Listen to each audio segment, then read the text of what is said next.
नमस्कार, देश की बात में आपका स्वागत है और मैं हूं आपके साथ हिमांशु श्रीवास्तव। खबरों में आगे बढ़ने से पहले नजर डाल लेते हैं हेडलाइंस पर। लोकसभा की कार्यवाही कल तक के लिए स्थगित। राज्यसभा में फिर शुरू हुई कार्यवाही।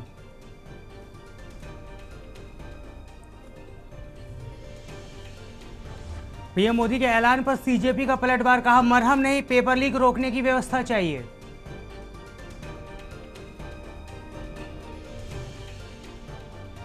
दिल्ली मेट्रो में बंद किए गए सभी स्टेशन खोले गए। जंतर मंतर पर सीजेपी के प्रदर्शन को लेकर लिया गया था बड़ा फैसला।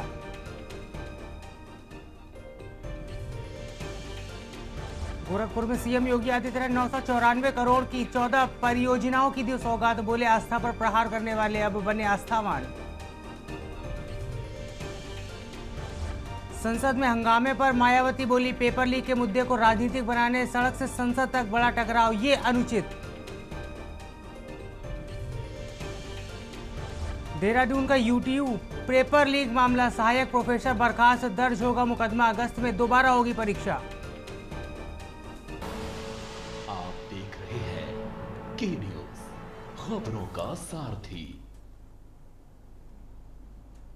राजधानी दिल्ली के कनॉट प्लेस में सुरक्षा कारणों के मद्देनजर नई दिल्ली ट्रेडर्स एसोसिएशन ने सभी दुकानदारों, कार्यालयों और रेस्तरां संचालकों को गुरुवार शाम 6:30 बजे अपने प्रतिष्ठान बंद करने की अपील की है। एसोसिएशन के अध्यक्ष अतुल भार्गव और महासचिव विक्रम बदवार द्वारा जारी एडवाइजरी में बताया गया है कि यह सलाह एनडीएमसी के अध्यक्ष और उपाध्यक्ष से प्राप्त सूचना के आधार पर जारी की गई। एडवाइजरी में व्यापारियों और किराएदारों से प्रशासन के निर्देशों का पालन करने और किसी भी अप्रिय स्थिति में संपत्ति के नुकसान या जनहानि से बचने के लिए समय रहते प्रतिष्ठान बंद करने का आग्रह किया गया। साथ ही आम लोगों से भी अनावश्यक रूप से कनॉट प्लेस पर न जाने और प्रशासन की सलाह का पालन रखने की अपील की गई है।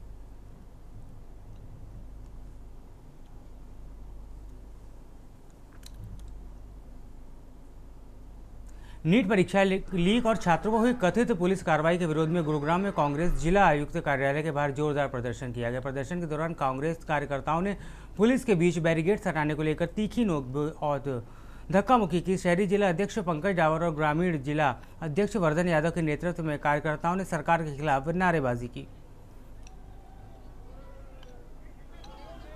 नेता श्री राहुल गांधी जी के आह्वान पर, हमारे राष्ट्रीय अध्यक्ष श्री खड़गे जी के आह्वान पर और हमारे हरियाणा के नेता हमारे चौधरी भूपेंद्र सिंह हुड्डा, दीपेंद्र सिंह हुड्डा और हमारी डिस्ट्रिक्ट कांग्रेस भाई वर्धन यादव जी, पंकज डावर जी, उनके नेतृत्व में आज हम शांतिपूर्वक डीसी साहब को ज्ञापन देने आए। जिस तरीके से जंतर मंतर पर स्टूडेंट्स के साथ, नौजवानों के साथ बर्बरतापूर्वक व्यवहार हुआ, लाठीचार्ज हुआ। सचिवालय पहुंचे थे प्रदर्शन करने के लिए, कैसा रहा आपका प्रदर्शन और पुलिस की कैसी भूमिका रही? मोदी जब डरता है पुलिस को आगे करता है, एक पुलिस का सहारा लिया जाता है। जिस तरीके से छात्रों के साथ बर्बरतापूर्वक कार्रवाई हुई, आज उसी के विरोध में हम लोगों ने एक ज्ञापन सौंपा। और जिस तरीके से राहुल गांधी जी के साथ जो अत्याचार किया गया, आज उसी के खिलाफ सभी ने एक ज्ञापन महामहिम के नाम डीसी साहब को सौंपा। एक बार पहले भाई इनको सेट हो जाओ सारे। आज ज्ञापन के लिए आए थे, किस मांगों को लेकर बताइए, बोलो, शुरू करो। आज ज्ञापन दिया है, आज पंकज जी किस मुद्दे को लेकर एक ज्ञापन जो है आज पूरा देश देख रहा है। जंतर मंतर आप लोगों ने भी देखा, जंतर मंतर करोड़ों युवा आज सड़कों पर है। उनकी लड़ाई लड़ने के लिए आदरणीय राहुल गांधी जी भी, आपको मालूम है कि 2 दिन पहले सड़कों पर थे। ये जो नरेंद्र मोदी की सरकार है पिछले 12 सालों में, ऐसा कोई पेपर नहीं है जो लीक नहीं हो रहा हो। युवाओं के वर्तमान को, भविष्य को बर्बाद कर दिया है। इस देश के किसान के, मजदूर के भविष्य को बर्बाद कर दिया है। ये नरेंद्र मोदी की सरकार, ये अमेरिका के आगे झुकी हुई सरकार, ये चीन के आगे झुकी हुई सरकार, इनका उनके ऊपर तो बस चलता नहीं है। ये इस देश के आम नागरिक के ऊपर अपना जोर चला रही है। आज कांग्रेस पार्टी के बैनर तले सभी कार्यकर्ता एकत्रित होकर के शांतिपूर्वक मार्च करना चाहते थे और डीसी साहब को महामहिम के माध्यम से, डीसी साहब के माध्यम से महामहिम को ज्ञापन देना चाहते थे कि देश के शिक्षा मंत्री इस्तीफा दें। नीट में जो बच्चों के साथ बर्बरता हुई है, जो 21 बच्चों ने आत्महत्या की है और जो सैकड़ों बच्चों के ऊपर लाठीचार्ज देश में हुआ है, उस पर मोदी सरकार, प्रधानमंत्री मोदी और अमित शाह जी माफी मांगे। हरियाणा सरकार की अंत्योदय परिवार परिवहन योजना महेंद्रगढ़ जिले में लोगों के लिए लाभकारी साबित हो रही है। हरियाणा के राज्य परिवहन के अनुसार जिले में अब तक 1,08,580 हैप्पी कार्ड वितरित किए जा चुके हैं, जबकि 17 में से 18,000 कार्ड प्रक्रिया में हैं।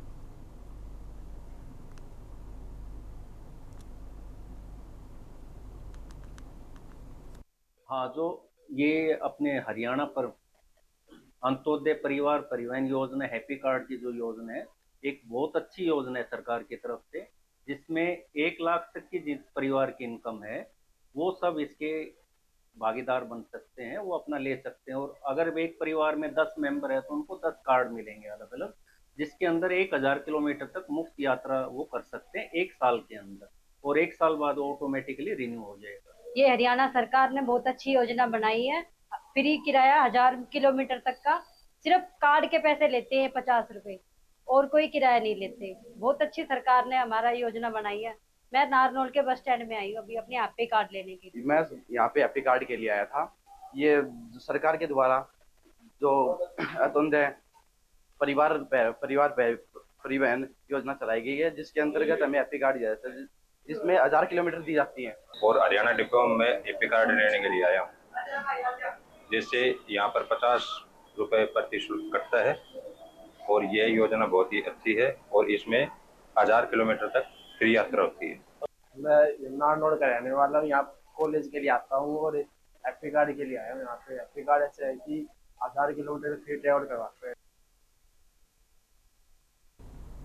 खबर फरीदाबाद से, जहां राजधानी दिल्ली के जंतर मंतर पर चल रहे छात्र आंदोलन के समर्थन में सामाजिक संगठनों ने भी प्रदर्शन किया। सेक्टर 12 लघु सचिवालय पहुंचकर प्रदर्शनकारियों ने सरकार के नाम डीसी को ज्ञापन सौंपा। हम प्रोटेस्ट डे पहुंचे हैं। किस चीज का प्रोटेस्ट आपका? ये नीट एग्जाम लीक हो गया था, उस चीज का जो शिक्षा मंत्री ने किया है, उस चीज का उन्हें इस्तीफा देना चाहिए, उस चीज के लिए हम लोग आज प्रोटेस्ट कर रहे हैं। अगर हमारे देश में ऐसी चीजें चलती रही तो फिर पढ़ाई लोग का कोई फायदा ही नहीं है हम लोगों का। जंतर मंतर पर छात्र इकट्ठा हुए, जो चीजें वहाँ पर हुई आपने देखी होंगी, क्या कहेंगे उनको लेकर?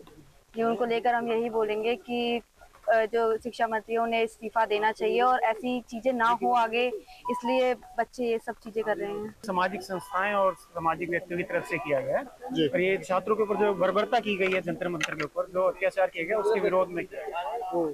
इस तरीके देखा जा रहा था कि वहाँ पर लाठी भांजी गई है, लाठी विपक्ष की आवाज दबाने का काम वहाँ पर किया गया। उसको किस तरीके देख रहे हो और आज देश कहाँ खड़ा हुआ है? देखिए, ये लोकतंत्र की हत्या इसको कह सकते हैं। आप जनता की आवाज को दबाने का काम कर रहे हैं। इतने समय से पेपर लीक हो रहे थे, उस पर सरकार संज्ञान नहीं ले रही थी, तो छात्रों का जो गुस्सा है वो सड़कों पे उगला है। मैं एक बात कहना चाहूंगी, आज सिर्फ देश ही नहीं, अगर आप इंटरनेशनली भी देखेंगे ना, वर्ल्ड वाइड भी आज सब शर्मसार हैं। शर्मसार इसलिए हैं, कहा जाता था कि हिंदुस्तान में 50% युवा हैं। जिस दिन बीजेपी जीत के आई थी, उन्होंने बोला युवाओं ने हमें जिताया, युवाओं की वजह से हम जीते। जिस बात का आप श्रेय ले रहे हैं, जिन्होंने आपको जीत दी, जिन्होंने आपको ताज पहनाया, आज आप उन पे लठ चला रहे हैं।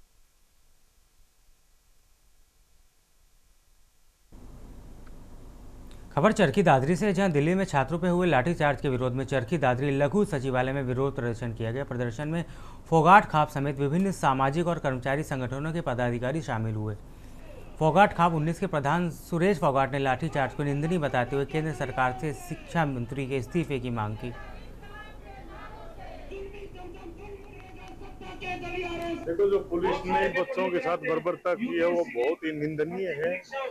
इस प्रकार की बर्बरता नहीं होनी चाहिए, क्योंकि बच्चे हो सकता है इनमें किसी पुलिस वाले के भी बच्चे होंगे जो जंतर मंतर पे बैठे हुए हैं, और पुलिस भी हमारी बच्चे हैं वो भी।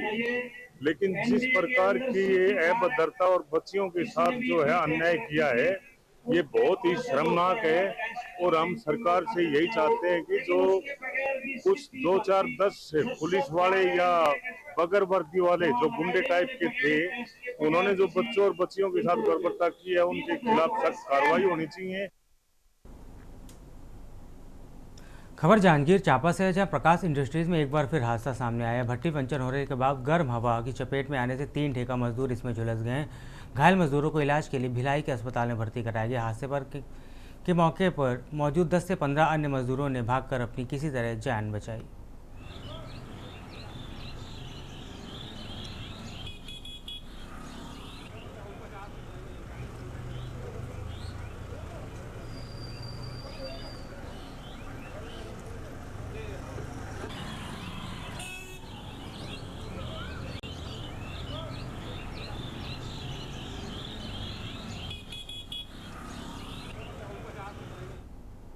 खबर बलरामपुर से, जहां वाड्रफनगर नगर पंचायत में 3 मनोनीत पार्षदों का शपथ ग्रहण समारोह आयोजित किया गया। वार्ड क्रमांक 4 स्थित सामुदायिक भवन में हुए कार्यक्रम में विधायक शकुंतला सिंह पोर्ते मुख्य अतिथि के रूप में शामिल हुए। एसडीएम ने तीनों नवनियुक्त पार्षदों को पद और गोपनीयता की शपथ दिलाई।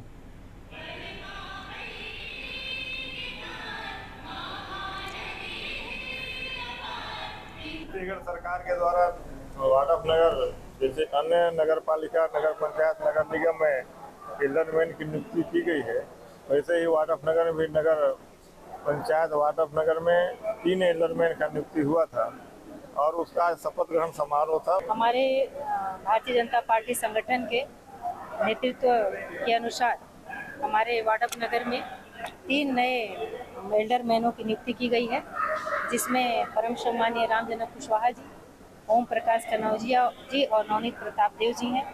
इनके आने से नगर पंचायत में विकास की गति तेज होगी।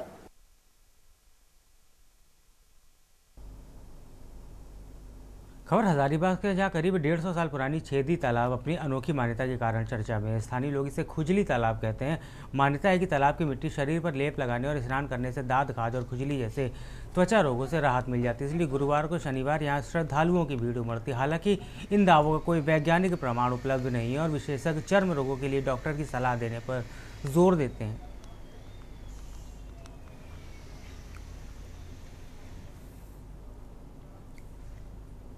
दिल्ली के जंतर मंतर पर छात्रों के विरोध के प्रदर्शन के समर्थन में झारखंड के हजारीबाग में जिला कांग्रेस समाहरणालय के बाहर धरना प्रदर्शन किया गया। जिला कांग्रेस अध्यक्ष जेपी भाई पटेल के नेतृत्व में कार्यकर्ताओं ने छात्रों पर हुई मारपीट और पुलिस कार्रवाई का विरोध करते हुए केंद्र सरकार के खिलाफ जमकर नारेबाजी की।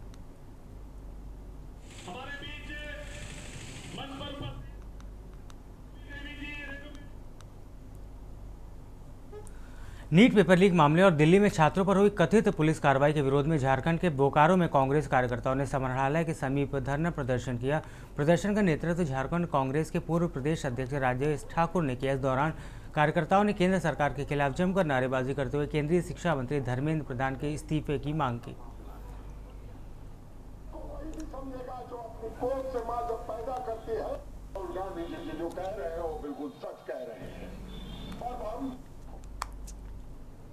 खबर हजारीबाग से है, जहां सदर अस्पताल के मरीजों को कथित तौर पर निजी नर्सिंग होम भेजे जाने की शिकायत सामने आई। आरोप है कि कुछ बिचौलिए और निजी अस्पतालों के जुड़े लोग सस्ता और बेहतर इलाज का झांसा देकर मरीजों और उनके परिजनों को बरगलाते हैं। स्थानीय लोगों ने स्वास्थ्य विभाग से मामले की जांच कर दोषियों के खिलाफ सख्त कार्रवाई और अस्पताल परिसर की निगरानी बढ़ाने की मांग की है।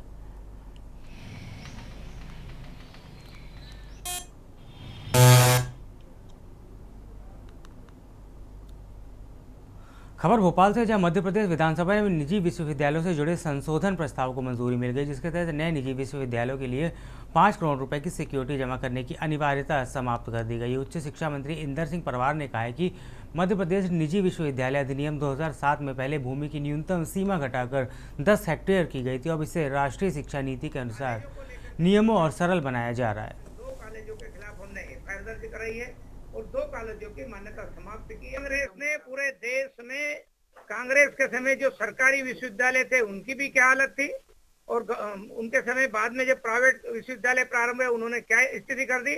हम शिक्षा की गुणवत्ता तय करने जा रहे हैं। उसके लिए हम जिस प्रकार भारत सरकार के नेक काम करेगा उसी प्रकार से हमारा मध्य प्रदेश का स्टेट का सेक का हमने कल ही उसका प्रारंभ किया है और लगातार हमारा 3 दिन से उनका प्रशिक्षण चल रहा है। आने वाले समय में मध्य प्रदेश में गुणवत्तापूर्ण शिक्षा देने के जो आवश्यकता होगी उन सबको करेंगे। हम परीक्षा पद्धति में बदलाव कर रहे हैं, हम वैल्यूएशन के सिस्टम में बदलाव कर रहे हैं। भवन और मैदान देख करके एकेडमिक नहीं निकाला जा सकता है, उसकी मिनिमम जो आवश्यकता है वो आवश्यक है, लेकिन गुणवत्ता तो एकेडमिक पार्ट में, रिसर्च में और हमारे ज्यादा से ज्यादा लोगों के पेपर पब्लिश कैसे हो उसमें सरकार सहयोगी कैसे बने, वैसे हमारे विश्वविद्यालय सहयोगी कैसे बने। गरीब विद्यार्थियों को उनके लक्ष्य तक पहुंचने के लिए सरकार के विश्वविद्यालय और प्राइवेट विश्वविद्यालय कैसे अपने लक्ष्य को हासिल करे उस और हमारा ज्यादा ध्यान है। लखनऊ पुलिस ने ऑपरेशन वज्र के तहत विदेशी नागरिकों को निशाना बनाकर साइबर ठगी करने वाले अंतर्राष्ट्रीय गिरोह का भंडाफोड़ करते हुए मास्टरमाइंड समेत 4 आरोपियों को गिरफ्तार किया। पुलिस ने आरोपियों के कब्जे से 18 लाख रुपए से अधिक नकदी, 31 लैपटॉप, 14 मोबाइल फोन, 2 अन्य राउटर, और इलेक्ट्रॉनिक उपकरण बरामद किए। जांच में सामने आया कि गिरोह फर्जी एप्पल कस्टमर सपोर्ट वेबसाइट और VoIP सिस्टम के जरिए विदेशी नागरिकों को ठगी का शिकार बनाता था। जो हमारी साइबर सेल है पूर्वी की साइबर सेल और SOG जो है पूर्वी जोन की और थाना विभूतिखंड के द्वारा कल एक उनको सूचना मिली थी कि फर्जी कॉल सेंटर की। जब उस पर दबिश दी गई तो उनसे कॉल सेंटर्स के संबंध में जितने भी डॉक्यूमेंट्स है वो सब मांगेगा। कोई डॉक्यूमेंट वो अवेलेबल नहीं करा पाए। उसके बाद उनके जितने लैपटॉप्स थे, फोन्स थे, उन सबको चेक किया गया तो उसमें काफ़ी भारी मात्रा में कुछ फर्जी डॉक्यूमेंट्स और ये सब साइबर से संबंधित चीज़ें बरामद हुई हैं। उसी के क्रम में ये कार्रवाई की। गिरफ्त में आए हैं, ये किस तरह से लोगों को अपना शिकार बना रहे थे, अब तक ये कितनी ठगी कर चुके हैं? इनके द्वारा एप्पल जो कस्टमर केयर सर्विस है उसमें जब नंबर जो आता था वो कोई वहाँ पे जो बाहर के सिटीजन्स हैं जब वो कस्टमर केयर की सर्विस को यूज़ करना चाहते थे तो जब नंबर वो अपना सर्च करते थे सबसे पहले इनका नंबर आता था। वो कॉल जो है वो इनके पास ट्रांसफ़र होती थी और उसके बाद ये अपनी जो भी बातचीत है उस सबसे करके कॉल जो टेकर्स होते थे वो उनसे चीज़ें वेरीफाई करते थे और उसके बाद ये कॉल जो होती थी वो मेन उनके पास जाती थी। खबर रायबरेली से, जहां सावन मास और कांवड़ यात्रा को देखते हुए फूड विभाग ने तैयारियां तेज कर दी है। कांवड़ मार्ग पर पड़ने वाले होटल, रेस्टोरेंट और ढाबों की निगरानी की जाएगी। सभी प्रतिष्ठानों पर ग्राहक संतुष्टि फीडबैक पोस्टर और संचालक का नाम, पता व मोबाइल नंबर लिखना अनिवार्य किया गया है। शिकायत के लिए हेल्पलाइन नंबर भी जारी किया गया है। कांवड़ियों की सुरक्षा के लिए सभी प्रमुख मार्गों पर फूड विभाग के कर्मचारियों की तैनाती भी कर दी गई है। देखिए, खास सुरक्षा अफसर प्रशासन विभाग द्वारा जो है एक कनेक्टिंग ऐप लगाए जा रहे हैं जो जितने भी आपके लखनऊ प्रयागराज जो हाईवे है और इसके बाद रायबरेली सलून हाईवे प्रतापगढ़ मार्ग है, इसके बाद फिर उन्नाव से लालगंज डलमो उचार होती हुई जो भी कांवड़ आती हैं उसी को देखते हुए हमने उसको सैनिटाइज किया है। उस पर जो है दो खास सुरक्षा अधिकारियों की हमने ड्यूटी लगाया है जो हर होटल रेस्टोरेंट पर ये ग्राहक संतुष्टि फीडबैक को जो है चस्पा कराएंगे। वहाँ पर ग्राहक संतुष्टि फीडबैक ये है कि जो भी हमारे फूड बिजनेस ऑपरेटर हैं, चाहे वह होटल हैं या रेस्टोरेंट है या ढाबा हैं, उनका प्रॉपर जो है पूरी तरीके से स्पष्ट नाम होगा। देवरिया के करमेल गांव निवासी अभिषेक निषाद की यूक्रेन में मालवाहक जहाज पर रूसी मिसाइली हमले में मौत हो गई थी। शोक संतप्त परिवार से मिलने आज उनके घर जिलाधिकारी मधुसूदन हुल्गी और पुलिस अधीक्षक वकील R शंकर पहुंचे। अधिकारियों ने शोकाकुल परिजनों को सांत्वना देते हुए भरोसा दिलाया कि पार्थिव शरीर को जल्द भारत लाने के लिए शासन, विदेश और मंत्रालय और संबंधित एजेंसियों से लगातार समन्वय और संपर्क किया जा रहा है।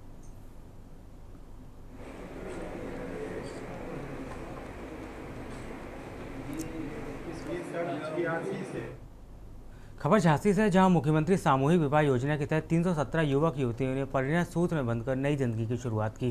जिलाधिकारी गौरंग राठी की देखरेख में भगवंतपुरा स्थित विवाह स्थल पर 230 जोड़ों का विवाह संपन्न कराया गया, जबकि गौराट क्षेत्र में 87 जोड़े विवाह बंधन में बंधे। नवविवाहित जोड़ों को उपहार स्वरूप गृहस्थी का सामान सहित जेवर और कपड़े आदि भी भेंट किए गए। आज जनपद झांसी में माननीय मुख्यमंत्री सामूहिक विवाह योजना के अंतर्गत सभी जनप्रतिनिधियों के सहयोग से 230 जो हमारे जोड़े हैं वो परिणय सूत्र में भगवंतपुरा में बन रहे हैं और एक हमारे गुरसराय में करीब 87 जोड़े, तो कुल मिलाकर 317 जोड़ों का आज परिणय सूत्र में बनना निर्धारित हुआ है। लगातार ये कार्यक्रम जयमाला का, फेरों का और उसके बाद उनको जो सहयोग राशि है और सहयोग का जो सामान है वो दिया जाएगा। उपहार स्वरूप क्या क्या दिया जा रहा है? ये करीब 21,000 रुपये का सामान उपहार स्वरूप दिया जाता है, जिसमें डिनर सेट प्रमुखता से, पानी का बड़ा कूलर, वाटर कूलर, उनके लिए ट्रॉली, उसमें कपड़े, दुल्हन के लिए 5 साड़ियाँ। बहराइच जिले के मोतीपुर थाना क्षेत्र के अंतर्गत जालिम नगर चौकी में ग्राम पंचायत गढ़ में पुरानी रंजिश को लेकर एक युवक पर जानलेवा हमला करने का मामला सामने आया। दबंगों ने युवक को बेरहमी से पीट कर गंभीर रूप से घायल कर दिया, जिससे वह मौके पर ही बेहोश हो गया। घटना की खबर मिलते ही बदहवास परिजन तुरंत मौके पर पहुंचे। परिजनों ने आनन फानन में अचेत पड़े घायल युवक को सामुदायिक स्वास्थ्य केंद्र मोतीपुर में भर्ती कराया, जहां डॉक्टरों की देखरेख में उसका इलाज चल रहा है। फिलहाल पुलिस पूरे मामले की जाँच कर रही है।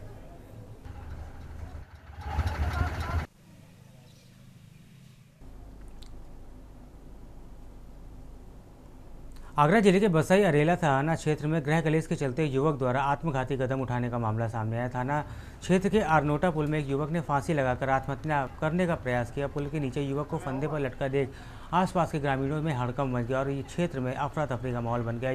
पुल से युवक को लटका देख स्थानीय ग्रामीणों बिना देरी के तुरंत बसई अरेला थाना को पुलिस को इसकी सूचना दी। सूचना मिलते ही पुलिस टीम मौके पर पहुंचे और स्थानीय युवकों की मदद से ही तत्परता दिखाते हुए युवक को फंदे से नीचे सुरक्षित उतार लिया गया।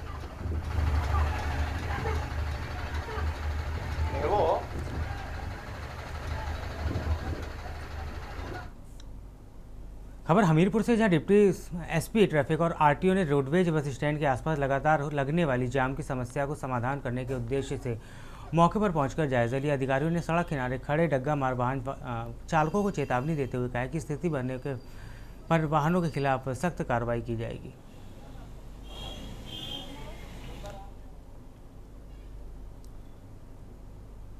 अमेठी जिले में परिवहन विभाग ने बकाया रोड टैक्स की वसूली के लिए अभियान तेज करते हुए बड़े पैमाने पर कार्रवाई शुरू कर दी। विभागीय आंकड़ों के अनुसार जिले के 834 वाहन स्वामियों पर करोड़ों रुपए का टैक्स बकाया चल रहा है। लंबे समय से टैक्स न चुकाने वाले ऐसे बकायेदारों के खिलाफ अब विभाग ने शिकंजा कसना शुरू कर दिया है। परिवहन विभाग ने चिन्हित करे गए सभी 834 वाहन स्वामियों को नोटिस भेजने की प्रक्रिया शुरू कर दी। नोटिस के जरिए बकायेदारों को जल्द से जल्द अपना टैक्स जमा करने के सख्त निर्देश दिए जा रहे हैं।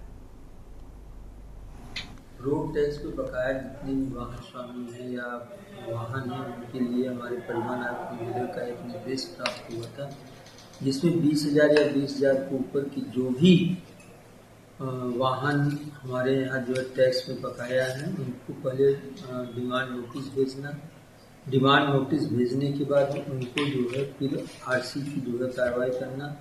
834 वाहनों को चिन्हित किया गया है जिनके ऊपर 20,000 या 20,000 के ऊपर की जो है बकाया धनराशि निहित है। ऐसे वाहन स्वामियों को हम लोगों ने नोटिस जारी कर दिया है और अब आरसी जारी करने का जो है तैयारी कर रहे हैं। अमेठी जिले में परिवहन विभाग ने वाहन स्वामियों से बकाया रोड टैक्स की वसूली के लिए बड़ी कार्रवाई शुरू कर दी है। फिलहाल विभागीय रिकॉर्ड के मुताबिक जिले में 834 वाहन स्वामियों पर करोड़ों रुपए का टैक्स बकाया है। अब परिवहन विभाग ने ऐसे वाहन स्वामियों को चिन्हित कर नोटिस भेजने की प्रक्रिया भी शुरू कर दी है। फिलहाल विभाग की ओर से वाहन स्वामियों को नोटिस भेजकर जल्द से जल्द बकाया टैक्स जमा करने के निर्देश भी दिए जा रहे हैं। इसके साथ ही परिवहन विभाग के अधिकारी और कर्मचारी फोन के जरिए भी वाहन स्वामियों से संपर्क कर रहे हैं और उन्हें बकाया रोड टैक्स जमा करने के लिए प्रेरित भी कर रहे हैं। दरअसल लंबे समय से टैक्स जमा नहीं करने वाले वाहन स्वामियों पर विभाग की नजर बनी हुई है। अब परिवहन विभाग ने साफ कर दिया है कि बकाया टैक्स की वसूली को लेकर कार्रवाई लगातार जारी रहेगी। ऐसे में वाहन स्वामियों को नोटिस मिलने के बाद जल्द से जल्द अपना बकाया टैक्स जमा करना होगा, वरना विभागीय नियमों के तहत आगे की कार्यवाही भी सुनिश्चित की जा सकती है। फिलहाल 834 वाहन स्वामियों की सूची तैयार कर विभाग ने वसूली अभियान को तेज शुरू कर दिया है। अब देखना यह होगा कि परिवहन विभाग की इस कार्रवाई के बाद कितनी बड़ी रकम सरकारी खजाने में जमा हो पाती है। राघवेंद्र पांडे, के न्यूज, अमेठी। खबर अमरोहा से, जहां सुहेल देव भारतीय समाज पार्टी के पदाधिकारियों ने जिला अध्यक्ष सत्यपाल तोमर के नेतृत्व में उप जिलाधिकारी सदर को मुख्यमंत्री योगी आदित्यनाथ संबोधित एक ज्ञापन सौंपा। ज्ञापन के जरिए पिछड़ा, अति पिछड़ा, दलित और अति दलित समाज के खिलाफ की जा रही कथित जाति सूचक व अपमानजनक टिप्पणियों पर गहरा रोष जताते हुए दोषियों के खिलाफ सख्त कानूनी कार्रवाई की मांग की गई है। भारतीय समाज पार्टी के प्रदेश स्तरीय एवं राष्ट्रीय अध्यक्ष के निर्देशानुसार हम लोगों ने एक ज्ञापन प्रस्तुत किया है जो माननीय मुख्यमंत्री को संबोधित है। एसडीएम साहब के माध्यम से यहाँ से भेजा है। समाजवादी के कुछ कार्यकर्ता, पदाधिकारी, यहाँ तक कि सांसद तक अब शब्दों का प्रयोग कर रहे हैं।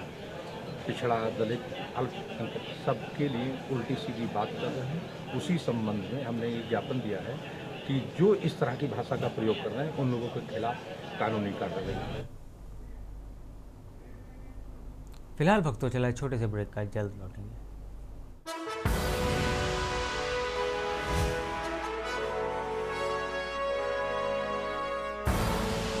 आप देख रहे हैं के न्यूज, खबरों का। ब्रेक के बाद आपका स्वागत है। बलिया जिले के बाजडीह तहसील क्षेत्र में बिजली विभाग की एक बड़ी लापरवाही ने 2 लोगों की जान ले ली। हाई टेंशन तार का तार टूटकर खेत में गिरने से उसकी चपेट में आकर एक पिता और पुत्र की दर्दनाक मौत हो गई। इस घटना के बाद इलाके में मातम पसर गया और स्थानीय लोगों में भारी गुस्सा देखने को मिला। घटना की सूचना मिलते ही स्थानीय बीजेपी विधायक केतकी सिंह मौके पर पहुंच गई और बिजली विभाग के अधिकारियों पर जमकर अपना गुस्सा दिखाया। फिलहाल पुलिस ने दोनों शवों को कब्जे में लेकर पोस्टमार्टम के लिए भेज दिया और गाँव में किसी भी तरह के तनाव से बचने के लिए एहतियातन पुलिस बल तैनात कर दिया गया। समाचार है, आज ये बहुत दुखद समाचार है कि हमारे शाहपुरवा गांव में हमारे अति प्रिय जनार्दन यादव जी और उनके सुपुत्र राजेश यादव जी का बिजली के तार टूटने से उसकी चपेट में आने से उनके साथ दुर्घटना हुई, उनकी मृत्यु हो गई। संज्ञान में आया है नियर अबाउट सुबह 5-5:30 बजे के आसपास उपखंड सुखपुरा के अंतर्गत टकरसन सब स्टेशन के से फीडर नंबर 2 के अंतर्गत ये शाहपुरवा गांव में बिजली का तार टूटने से 2 लोग आघात हुए हैं, उनकी मृत्यु हो गई। दिल्ली में छात्रों पर हुए लाठीचार्ज की घटना को लेकर उत्तर प्रदेश के सीतापुर में भीम आर्मी कार्यकर्ताओं का गुस्सा फूट पड़ा। भीम आर्मी के कार्यकर्ता एकजुट होकर शहर के अंबेडकर पार्क पहुंचे और केंद्र सरकार के व प्रशासन के खिलाफ जमकर नारेबाजी करते हुए अपना विरोध दर्ज कराया। मांगे हम लोग की नहीं, मांगे जो दिल्ली में जंतर मंतर पे जो अत्याचार हुआ है छात्रों के साथ, उसी चीज़ का दर्द तकलीफ देखते हुए और भाई चंद्रशेखर आज़ाद जी आप देख रहे हैं कि लगातार उन छात्रों के साथ दिन रात लगे हुए हैं, उन्हें न्याय दिलाने के लिए, उनको उनका हक दिलाने के लिए।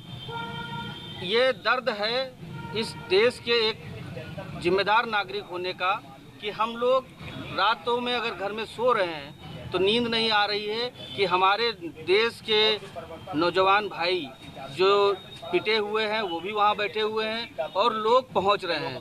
तो इसलिए हम लोगों का दर्द है। एटा जिले में अपनी ही पत्नी की बेरहमी से हत्या कर शव को नहर में फेंके गए सनसनीखेज मामला पुलिस ने भंडाफोड़ कर दिया है। छुट्टी पर आए भारतीय सेना के एक जवान ने अपने दोस्त के साथ मिलकर इस खौफनाक वारदात को अंजाम दिया था। घटना के बाद ड्यूटी पर लौटे आरोपी जवान को एटा पुलिस ने सेना के सहयोग से पश्चिम बंगाल के जलपाईगुड़ी से दबोच लिया। इस वारदात से पूरे इलाके में हड़कंप मच गया। जनपद एटा में एक अजीबो-गरीबो मामला सामने निकल के आया। आपको बता दें थाना कोतवाली नगर क्षेत्र के अंतर्गत एक स्कूल के समीप एक फौजी परिवार रहता है, जिसमें मतलब पूरी तरह से उस फौजी ने एक फिल्मी स्टाइल में अपनी पत्नी की हत्या कर दी है। आपको बता दें ये मामला जब खुला कि उस फौजी ने अपनी पत्नी को एक कैंटीन के बहाने ले जाकर उसकी नहर किनारे हत्या कर दी और सबको नहर में फेंक दिया। फिलहाल पुलिस जांच पड़ताल कर रही है, लेकिन सबसे बड़ा सवाल है कि आखिर उस फौजी तक पुलिस कैसे पहुंची। फौजी तक पहुंचने में पुलिस ने पूरी तरह से जो महिला मतलब एक्सपायर हुई, महिला की जिसकी हत्या हुई, उस महिला के पिता ने उस गुमशुदगी दर्ज कराई। गुमशुदगी के दर्ज होने के बाद परतें खुल दी गई। आखिरकार पुलिस उस कातिल तक पहुंची। फौजी पति को उसकी जहाँ पर उसने हत्या करने के बाद उसने अपनी ड्यूटी ज्वाइन की। ड्यूटी ज्वाइन करने के बाद उसके बाद वहाँ पर पुलिस पहुँचती है और पुलिस ने उस पर शिकंजा कसना शुरू कर दिया है। फिलहाल पुलिस एटा की पुलिस ने उसे गिरफ्तार कर लिया है और गिरफ्तार करने का उसके साथ पूछताछ की जा रही है कि आखिर उसने दोस्त के साथ मिलकर उस पत्नी की हत्या क्यों की, आखिर क्या वजह थी। इसकी जाँच होने के बाद ही खुलासा हो पाएगा। एटा से ज्ञानेश कुमार के लिए दुलिया। बाराबंकी जिले के सिरौली गौसपुर तहसील क्षेत्र अंतर्गत खुर्दमऊ गांव में दरवाजे पर कूड़ा डालने की मामूली सी बात को लेकर 2 पक्षों में जमकर विवाद हो गया। देखते ही देखते विवाद इतना बढ़ गया कि एक पक्ष ने लाठी डंडों से हमला कर महिला और उसके परिवार को बेरहमी से पिटाई कर दी। पीड़िता सर अजुन्निसा के अनुसार दरवाजे पर पड़े कूड़े को लेकर पड़ोसियों से कहासुनी हुई थी। आरोपी की पड़ोसी हसीना जरीना शाकिब ने अचानक गाली गलौज करते हुए लाठी डंडों से हमला बोल दिया।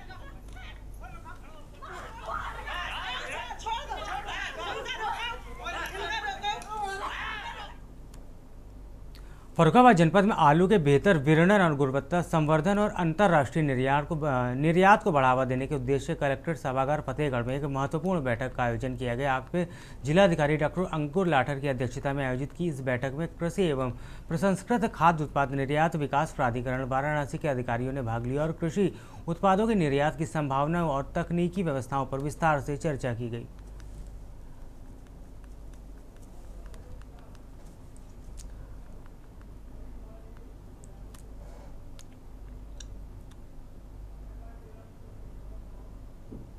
अब खबर उत्तराखंड से। इस वक्त की आपको देहरादून से बड़ी खबर बताने जा रहे हैं।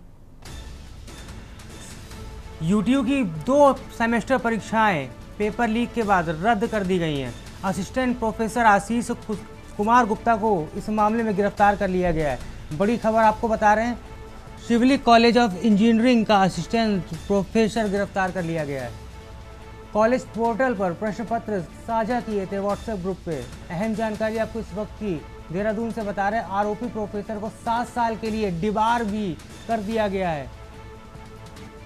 कॉलेज प्रबंधन ने प्रोफेसर को सेवा से बर्खास्त भी कर दिया है। प्रेमनगर पुलिस ने मामला दर्ज कर आरोपी को गिरफ्तार कर लिया है। इस वक्त की आपको अहम जानकारी देहरादून से बता रहे हैं। रद्द हुई परीक्षाएं अगस्त के तीसरे सप्ताह में कराई जाएंगी। यूटीयू की 2 सेमेस्टर परीक्षाएं पेपर लीक के बाद रद्द कर दी गई हैं। असिस्टेंट प्रोफेसर आशीष कुमार गुप्ता इसमें गिरफ्तार कर लिया गया है। शिवली कॉलेज ऑफ इंजीनियरिंग का असिस्टेंट प्रोफेसर गिरफ्तार किया गया है। व्हाट्सएप ग्रुप और कॉलेज पोर्टल पर प्रश्न पत्र साझा किए गए थे। इसके साथ ही आरोपी प्रोफेसर को 7 साल के लिए डिबार भी घोषित कर दिया गया है।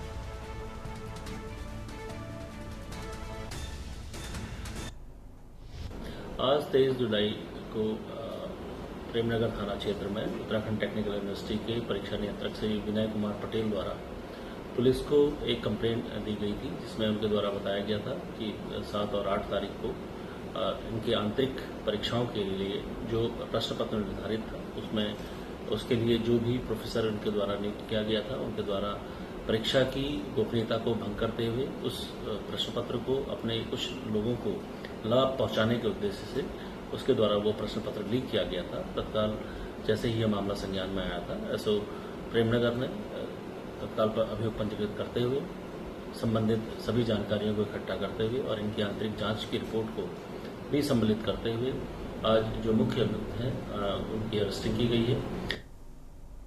उत्तराखंड हाईकोर्ट ने नगर पालिका और नगर निगम चुनाव में 3 बच्चों वाले उम्मीदवारों के चुनाव में लड़ने से रोक संबंधी प्रावधान को चुनौती देने वाली याचिका पर सुनवाई की। मामले की सुनवाई के बाद कोर्ट ने खंडपीठ ने राज्य सरकार से 4 सप्ताह के भीतर जवाब दाखिल करने के निर्देश देते हुए महाधिवक्ता को नोटिस जारी किया है।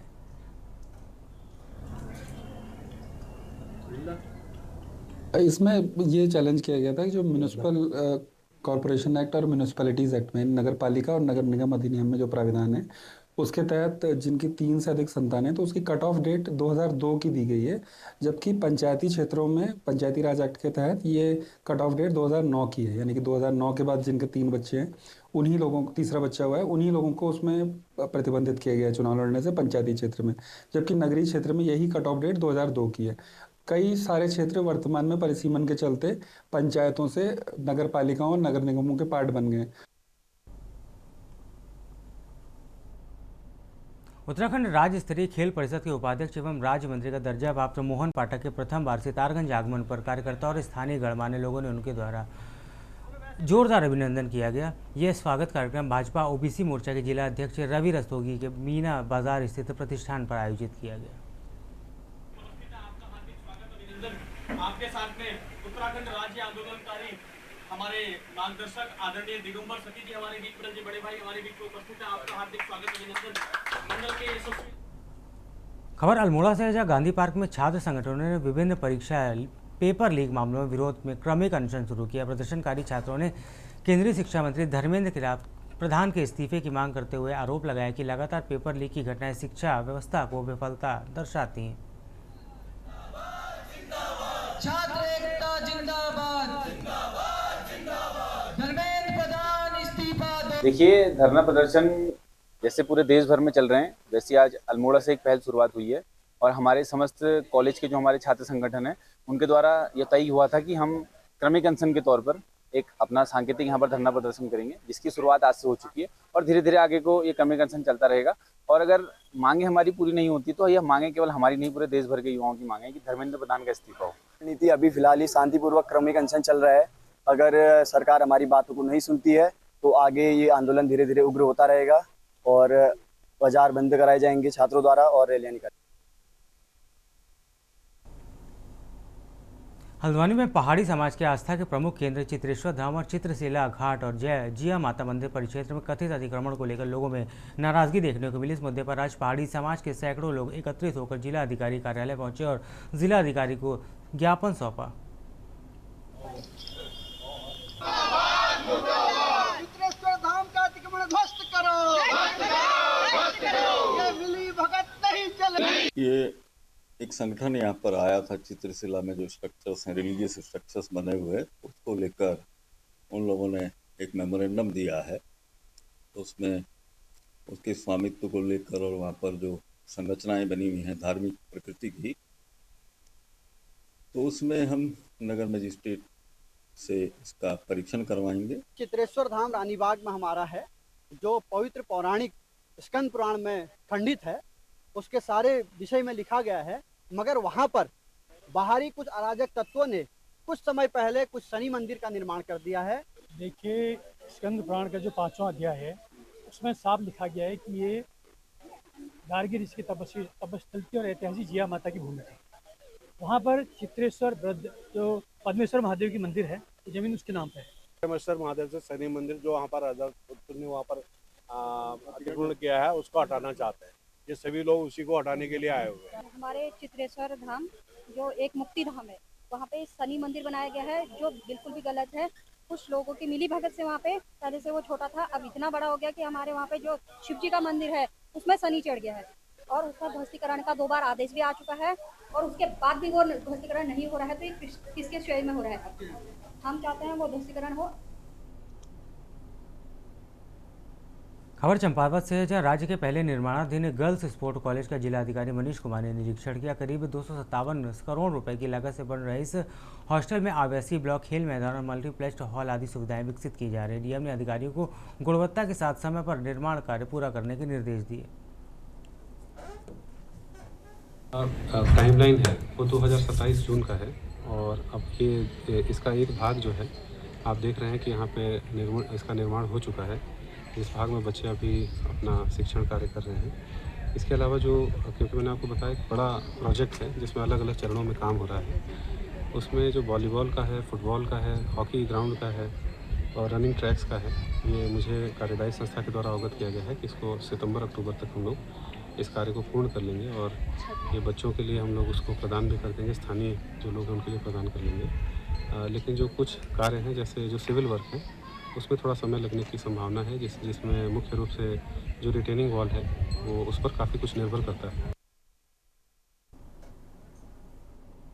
देश की बात में फिलहाल इतना ही और ब्रेक के उस पार हमारे सहयोगी उत्तराखंड की खबरों के साथ राहुल चौहान होंगे आपके साथ।